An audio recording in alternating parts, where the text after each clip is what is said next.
This has New Orleans Pelicans fans seriously concerned, as there has been a lot of negative press surrounding the decisions the Pelicans made in the 2025 NBA draft, and recently Joe Dumars has been getting slammed for this, including by a key draft insider who believes the Pelicans made some serious missteps in this draft, and we're going to break it all down.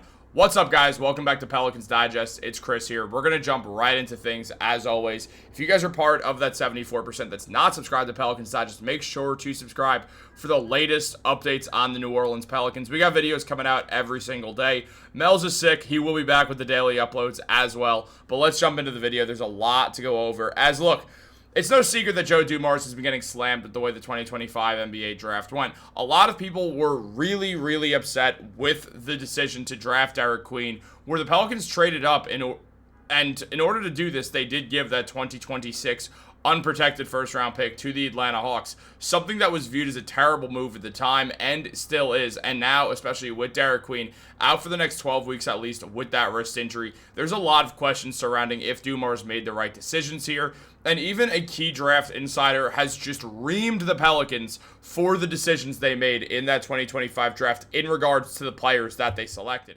Now, jumping into it, Sam Vecenie mentioned that this year there are currently guys who Vecenie feels like he's higher on than consensus, saying, much like every year, those players that I'm higher on are Con Nepal, Cedric Coward, Colin Murray-Boyles, Noah Penda, and Ryan Kalkbrenner. The guys I'm probably a bit lower on than the consensus, Jeremiah Fears, Igor Demon, Noah Essengu, and Rasheer Fleming. If you notice a trend here, I hope it's that I value high-level processors of the game with size and skill, while downgrading players who I think are interesting on-ball upside swings, but have a lower chance to hit any sort of threshold with the ball in their hands. Now, Jeremiah Fears was literally the first name he mentioned here, which definitely does give Pelicans fans a cause for concern.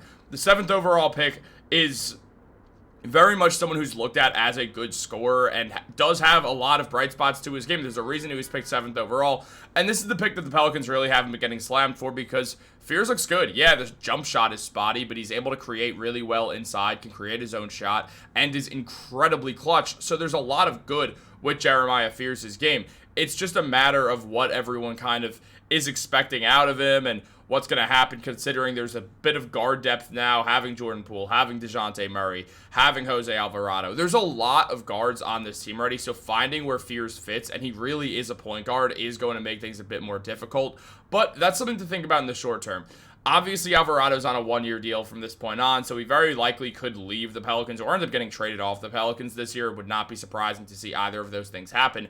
And when considering all that, it does create room for Fears to jump in and sort of get a chance. Now, Fears was ranked by Vecenie as the 18th player in the draft. So Vecenie is very low on Fears, despite the fact that he was picked 7th overall. And it is really upsetting to see something like that. And frankly, I mean, I like Jeremiah Fears personally. I think he was a good selection for New Orleans, and I would not really argue it. I thought it made sense, and I think it still does make sense. Again, is Dejounte Murray going to be here for the long haul? The hope is yes. Is Jordan Poole going to be here for the long haul? Literally nobody can tell. There's no real clear answer on that, and there's not going to be until we see him play basketball.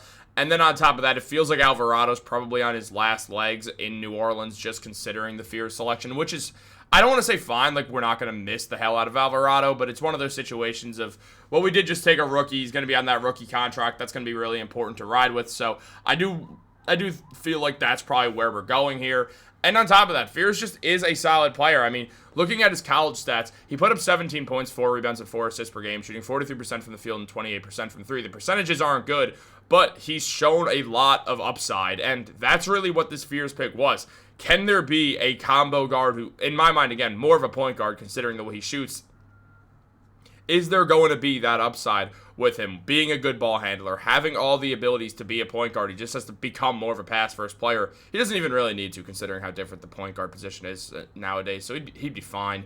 but it is a big question if he's going to become a consistent shooter. Now, Kevin O'Connor's draft breakdown of Jeremiah Fears discussed that Fears is a dynamic guard with a twitchy attacking style and a knack for coming through as a clutch shooter. He was one of the college basketball's youngest freshmen, and it showed with his shaky decision-making as a shooter and a passer. But he has a feel for shot creation and a handle that lets him get anywhere on the floor, so he may only need time to emerge as a star. And O'Connor went further by saying that the positives of his game are his drive game that Fears is a herky-jerky ball handler who's difficult to read. He'll go fast and then slow. He'll declarate into floaters. He'll toss up layups using either hand if he gets all the way to the rim.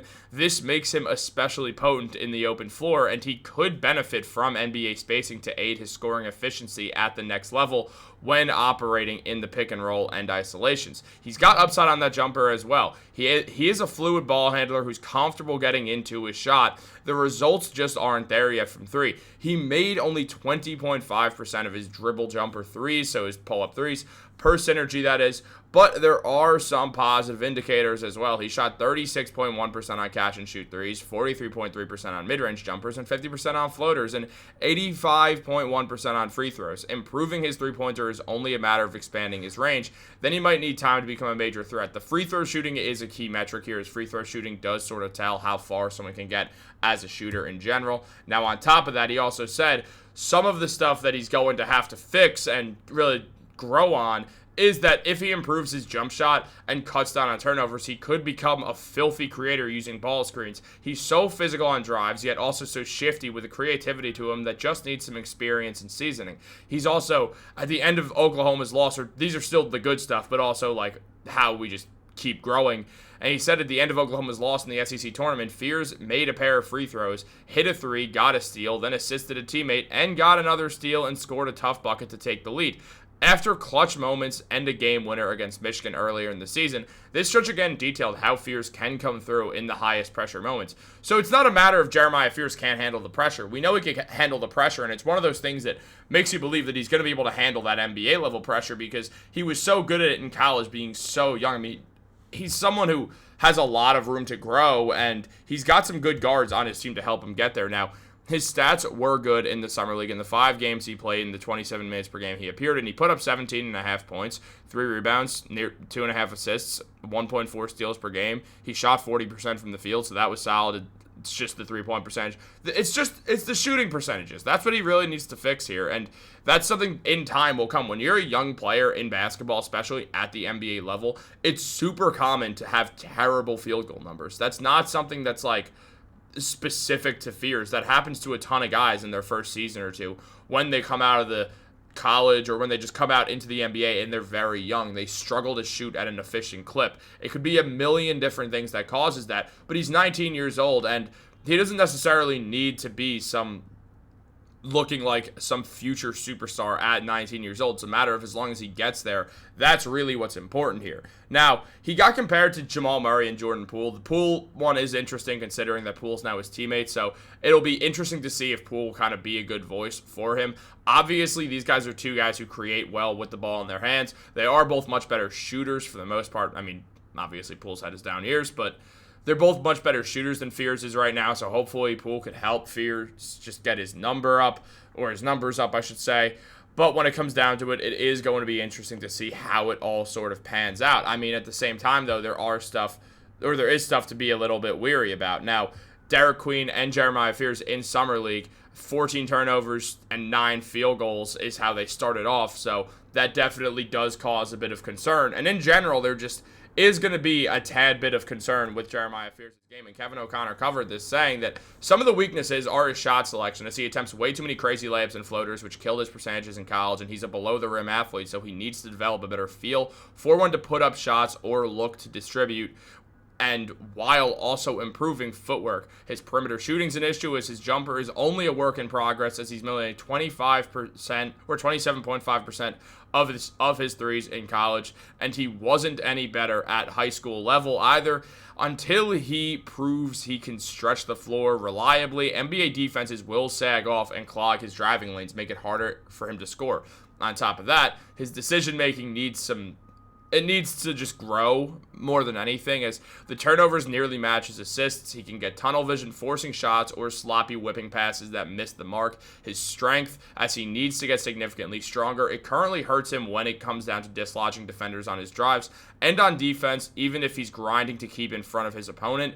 At the same time, he could still get plowed through. In the long term, he doesn't project as a switch defender regardless, but a lot of these weak points that we're seeing are stuff that's indicative to Fears just being young and being a rookie. So I think that's the solace we could take in that stuff. And at the same time, look, Jeremiah Fears is someone who he's going to be an interesting prospect. I mean, so is Queen. It's going to be interesting to see how they go about sort of using these players, how Willie Green plans on using his rookies, and really what the future holds for this team. I mean, the better they are, the healthier they are, the less these guys are going to play. And that's not always the worst thing in the world. It's just a matter of finding what's going to work and what's not. What do you guys think is going to work? Let me know in the comments down below what you think on this guy, Jeremiah Fears. Like this video, subscribe, turn on post notifications. Have a great day.